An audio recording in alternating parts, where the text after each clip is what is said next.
What's up YouTube, it's your boy Nash here, welcome back to the channel, and today I have my predictions for Crown Jewel, which will be this Thursday, streaming on Peacock at literally here in California, 9 a.m. in California, which is going to be insane. I'm actually excited for Crown Jewel because of two things. Number one is the fact that we're getting to see the first ever. I swear that dog needs to shut up. The fact that we're finally getting to see the first ever Queen's Crown tournament finals, and the second, arguably two of the biggest matches in WWE history. What are those two matches?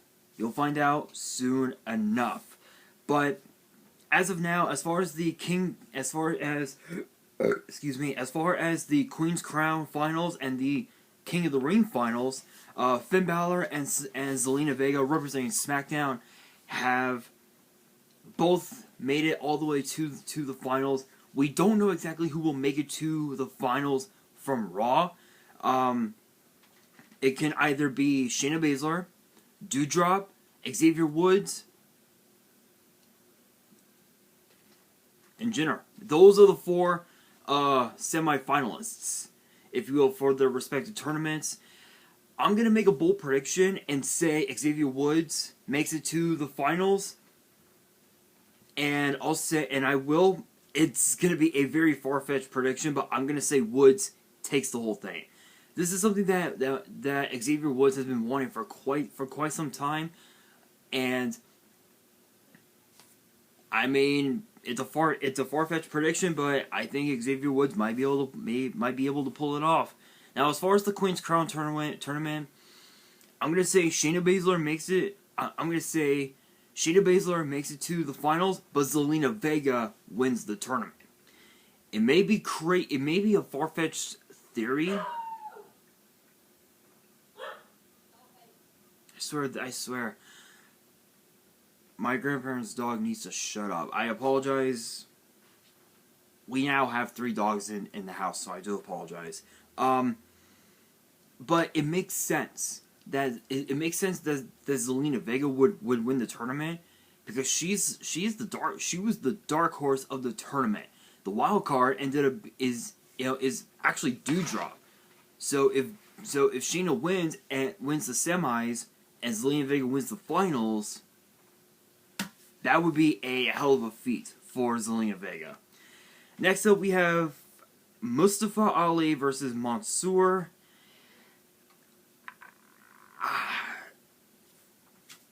This is going to be a sleeper. Okay? I'm saying it now. This is going to be a sleeper match for 2 reasons. Number one is the fact that every time we have a pay-per-view in Saudi Arabia and Monsoor is on the card, he wins. Easily he wins. Like, if you look back, I think it was 2018? Let's see. Because I remember that their sort of like their deal started in 2018, if I remember correctly. Looking back really quickly.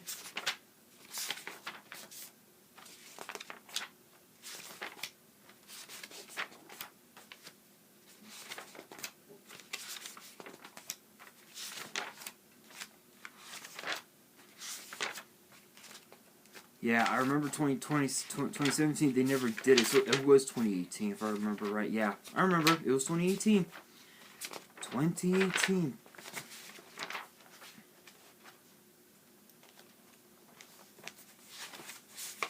I think it was Crown Jewel. Let's see. Greatest Royal Rumble.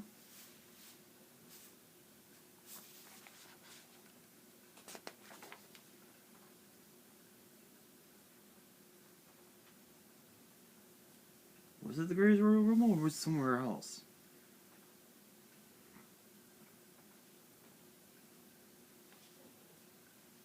I'm sorry, guys. I'm just like looking at the card for.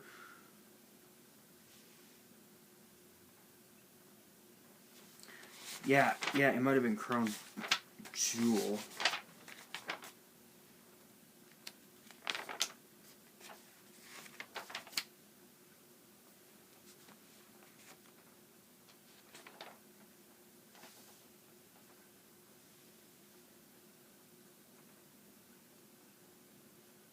Nope, it was not this one. Was it this one?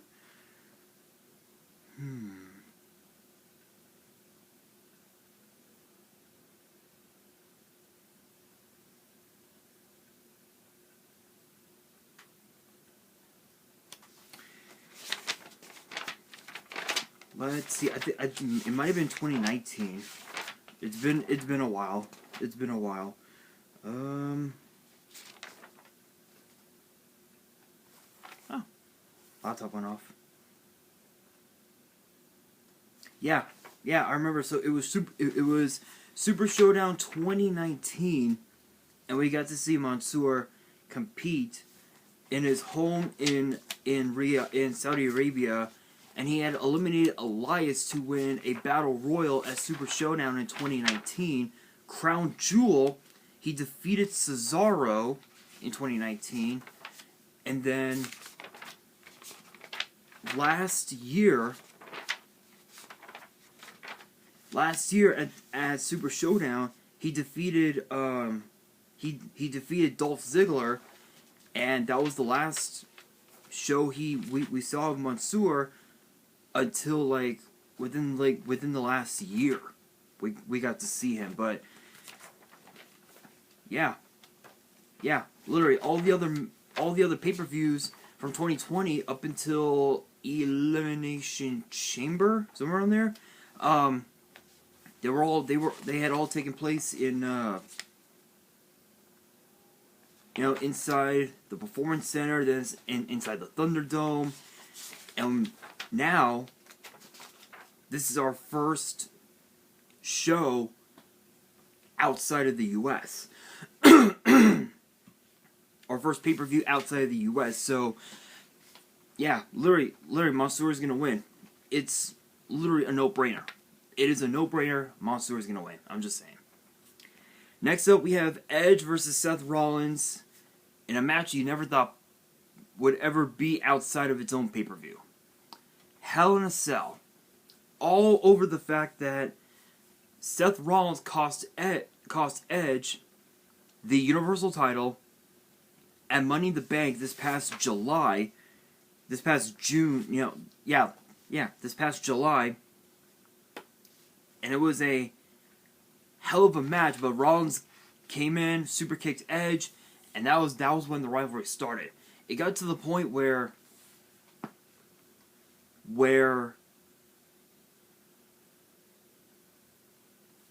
Rollins was just obsessed. He was obsessed with the fact that Edge kept getting the opportunities at the Universal title, and Seth did not. And now it's come to this. And not only that, but Seth Rollins entered Edge's own home. His own home. Of all fucking places. And now it's inside Hell in a Cell. Funny enough, Rollins has been in 3 Hell in a Cell matches. What the hell's up with my book? Oh no! Oh no! The string came off. The string came off of this book. And I've had this book since years ago. That's bad. That's bad. I'll set that aside. The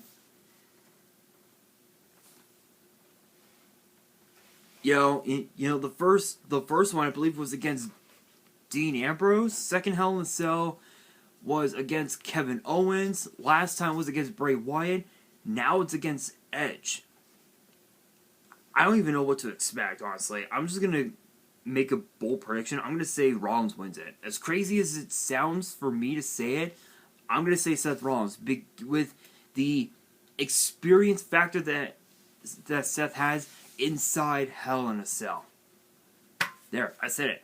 I just don't think as big of a fan as I am of Edge, I don't think he has what it takes to beat Rollins inside Hell in a Cell, given the fact that the only time he was in Hell in a Cell was in 2008 against The Undertaker, and that was a hell of a matchup.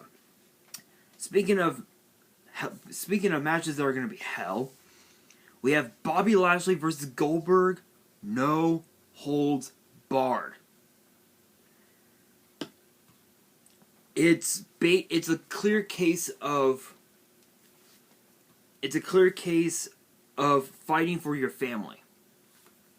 And Goldberg is fighting for his son Gage, who at SummerSlam was put in the Hurt Lock from out of nowhere, and Lashley kept saying that it was an accident, but I don't know. As crazy as it sounds, Lashley might be onto something. He might be right. As crazy as it sounds, Bobby Lashley might be right, because Gage came up on top of Lashley, trying to put a sleeper on him, and he applied the Hurt Lock on Gage, and Lashley had no idea.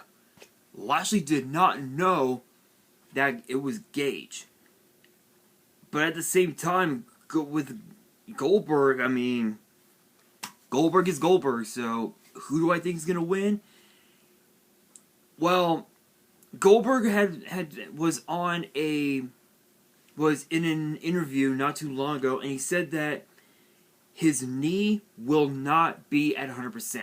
It won't be healed. It will not be healed in time for Crown Jewel, which is unfortunate. But he's hoping that maybe he can get past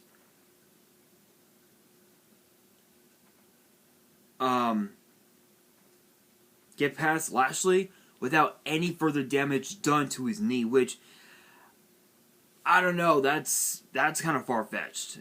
But I'm going with Bobby Lashley on this one. Next up, we have Big E versus Drew McIntyre for the WWE title. Yes, I never thought I would say Big E. I never thought I would say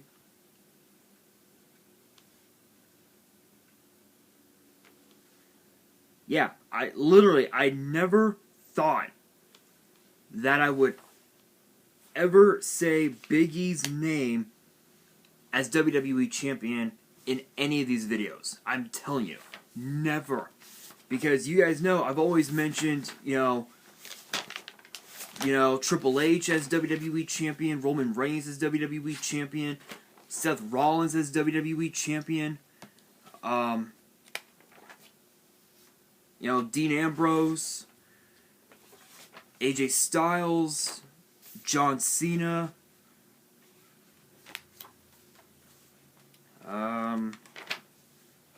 who else? Bray Wyatt, Randy Orton, Brock Lesnar, but never Big E. I never thought it would ever come to pass, but Big E is indeed the WWE Champion, which is incredible, and he's going up against Drew McIntyre, in which this is actually Drew's last shot ever at the WWE title. You may have thought that Hell in a Cell was his last shot. Nope. He was given another shot via Money in the Bank, which was obviously won by Big E. And then SummerSlam he went up against Jinder Mahal, which was a sleeper match. And now Crown Jewel. This is pretty much a clear case of what Big E said. Big meaty men slapping meat. Yeah, I can't believe I actually said that. I cannot believe I actually just said that. But, yeah, it's a clear case of that. Two dudes beating the hell out of each other for the right to become WWE Champion. If McIntyre wins, he goes to SmackDown as the WWE Champion, which is actually kind of insane. But if Big E wins, not only will he have earned the right to retain the WWE title, he will have also earned the right to remain WWE Champion. And ironically enough, I feel like once Lashley is done with Goldberg, he's going back to Big E. Hands down. Hands down, he is going back to Big E, which is going to be a hell of an incredible match. But the only downside is with Xavier Woods and Kofi Kingston back on SmackDown, Big E's is going at it on his own. He has nobody to bail. He's got nobody to back him up. Whereas opposed to Lashley, he's got the Hurt Business once again, which is going to tie into what I've been saying into what I've said multiple times this past year, that Lashley cannot do it on his own without the Hurt Business, which some people might, which I'm sure someone will post in the comments saying, oh, that's bullshit. Lashley can do it on his own. Tisk, tisk, tisk. No. If it wasn't for the Hurt Business, Lashley would never have become a 2-time U.S. champion. And if it wasn't for the Hurt Business, if it wasn't for the Hurt Business, the Miz, not Miz, Lashley never would have become WWE champion. It's just that simple. It's just that simple. But this matchup, Big E versus McIntyre, is going to be a hell of a match. We saw what happened last week on Raw. The implosion. It just imploded. Big E and Drew beat the hell out of each other, ending with McIntyre hitting Big E with a Claymore. And I mean, tomorrow night on Raw, it's going to be these two men against Dolph Ziggler and Robert Roode once again, as it was, I think it was like, what, a couple weeks ago or something like that on Raw? And I don't know. I don't think they'll be able to coexist.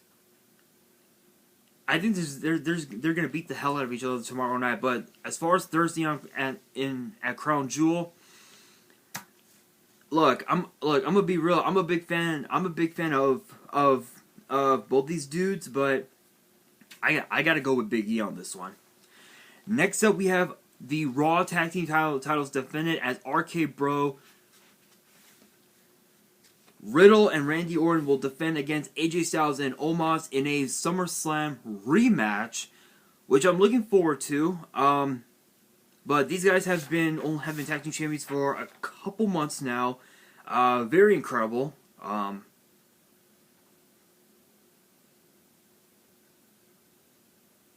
Very incredible match. In fact, truth be told, that match was what started SummerSlam. Not the kickoff show, the main card itself. RK Bro against Styles and Omos, that's what kicked off SummerSlam as far as the main card goes, which was insane. Insane match. Could Lightning strike twice? Absolutely. Lightning could strike twice, but only time will tell. But I will have to say RK Bro just because of the fact that the team that they Randy Orton teamed up with Riddle based on respect. And I mean, when RK Bro started this past year, it was going great. It was actually going great, minus the whole Riddle talking a whole lot. Minus that, they gelled so perfectly. But when Randy Orton left WWE, to take some time off, and he came back, Randy Orton did not want to do it again. He did not want to do it again, but Riddle convinced him, and now they are tag team champions, which is actually kind of funny. And it's ironic because with Randy Orton as a Raw tag team champion, he's the only veteran, or rather, I guess aside from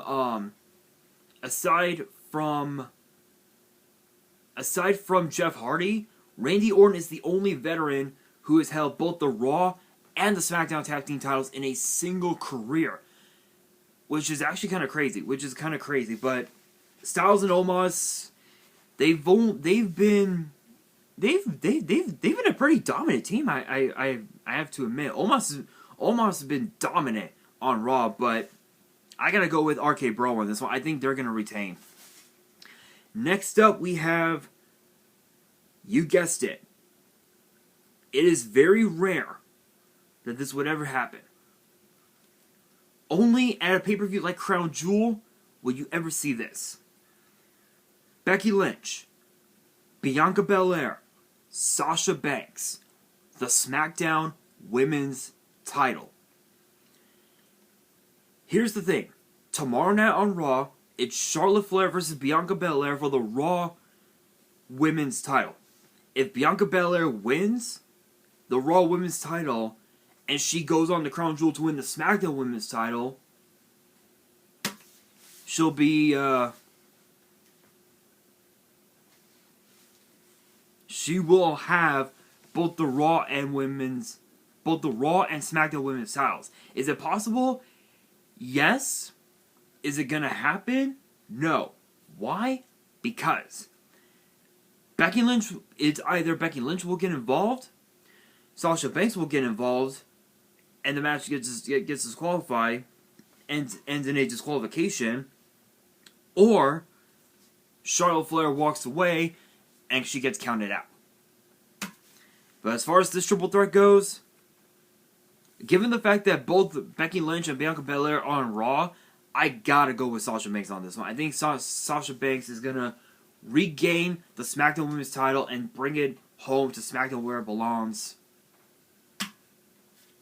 I think that might be the biggest possibility you could think of. Truth be told, that was actually one of the matches that I was talking about.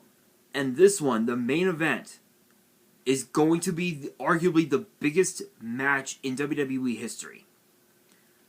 The Beast, Brock Lesnar, the challenger, the champion, the so-called head of the table, Roman Reigns, for the Universal title. With one question. One question only. Where does Paul Heyman's allegiance lie? Does it lie within the Beast?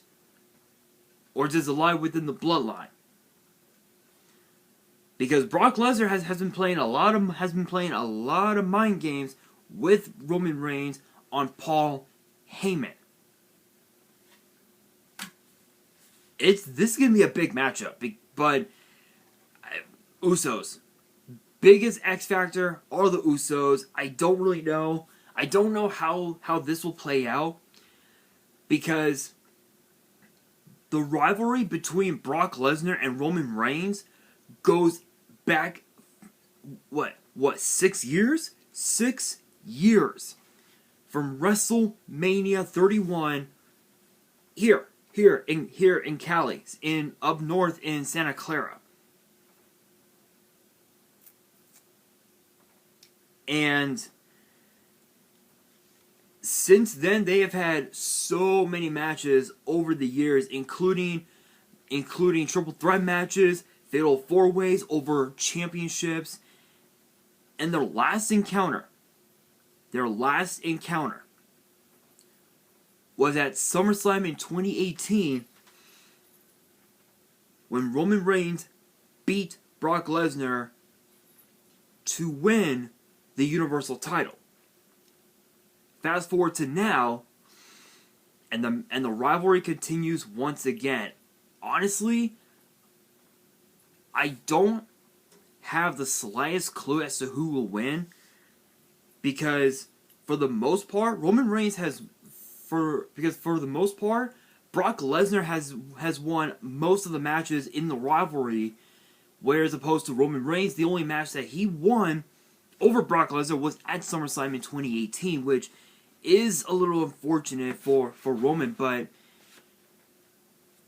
with Lesnar as a free agent, he's able to go to either Raw or SmackDown. Hell, he can even also go to NXT or even NXT UK if he wanted to, and win their titles if he wanted to.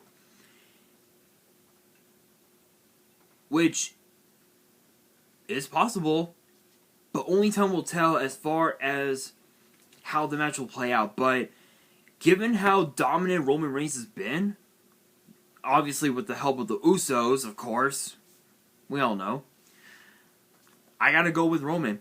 I have to pick Roman Reigns on this one. I think Roman Reigns might be the one to do something that only very few people can say that they've done in WWE, and that is beat Brock Lesnar. But if Brock Lesnar wins back the Universal title, not only will Roman's reign, no pun intended, as champion will plummet, so will all of his momentum that he gained since coming back to WWE last year in August at SummerSlam after the main event. So I don't know. I don't know. Honestly, the suspense is the suspense is there. I don't even know how the match will play out. But that does bring me to the question of the day.